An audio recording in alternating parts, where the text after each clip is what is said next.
ఒక కాజ్ కోసం వెళ్తున్నాం మనం. ఒక కాజ్ కోసం వెళ్తున్నప్పుడు, ఆ కాజ్‌కి సపోర్ట్ చేసే వాళ్ళని తీసుకుంటాం గానీ, వాడి లోపల ఏ ఇంటెన్షన్ ఉందని మనం చూడం.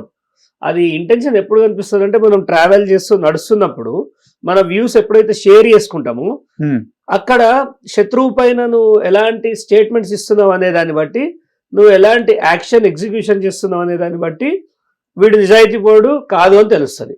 ఈ హనుమంతరావు ఎలాంటోడంటే, నేను అద్భుతంగా ఒక హరీష్ రావుని కట్టడి చేసే ప్రయత్నం చేయగానే, దాన్ని నిర్వీర్యం చేసే కార్యక్రమాలు చేస్తాడు. ఎందుకు వాళ్ళ వల్ల ఒకటా?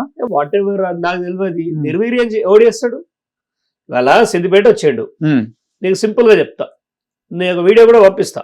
ఓకే, ఇప్పుడు పంపించచ్చు, కాంగ్రెస్ లో లేదు కాబట్టి ఇప్పుడు పంపిస్తా. బీజేపీలో నేను అక్కడ జాయిన్ అయ్యి వచ్చినప్పుడు ఒక పెద్ద ర్యాలీ స్వచ్ఛందంగా తీసారు. ఇదే లెక్క అడ్డ మీద కూలీలు కాలంతా.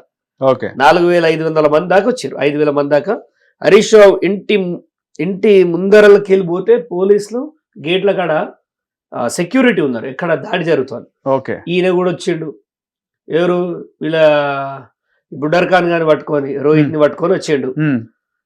ముందుకంటారు, కార్లో వెనకకంటారు.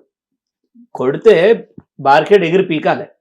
నువ్వు అంత మొగోని సిపాయి అయితే హరీష్ రావుని పీకేది ఉంటే గుద్దుతే బార్కెట్ ఎగిరి పీకాలే. సారీ సార్ ప్లీజ్ సార్ అని పోలీసు వాళ్ళు అడిగిరాట.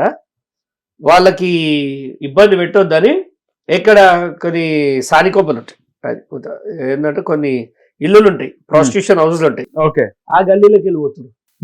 ఎప్పుడుది?